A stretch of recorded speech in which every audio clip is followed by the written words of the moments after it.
এভারকেয়ারে ১৬ দিন ধরে চিকিৎসাধীন বিএনপি চেয়ারপারসন বেগম খালেদা জিয়া। ১২ দিন ধরে তাকে চিকিৎসা দেয়া হচ্ছে সিসিইউতে।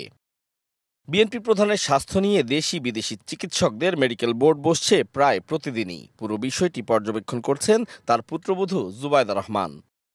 বেগম জিয়াকে উন্নত চিকিৎসার জন্য লন্ডনে নেওয়া হবে কিনা তা নির্ভর করছে মেডিকেল বোর্ডের সিদ্ধান্তের ওপর। আলোচনায় এয়ার অ্যাম্বুলেন্সের ইস্যুটিও।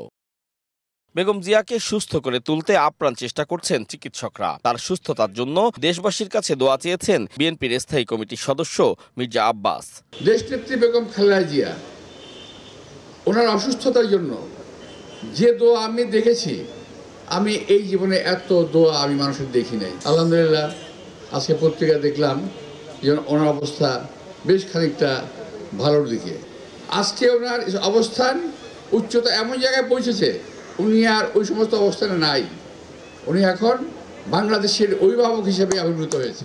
সবার দোয়ায় বেগম জিয়া সুস্থ হয়ে উঠবেন বলে আশা বিএনপি নেতাদের। স্বতঃস্ফূর্তভাবে ওনাকে গ্রহণ করেছেন। আতাউর কাউসার, সময় সংবাদ, ঢাকা।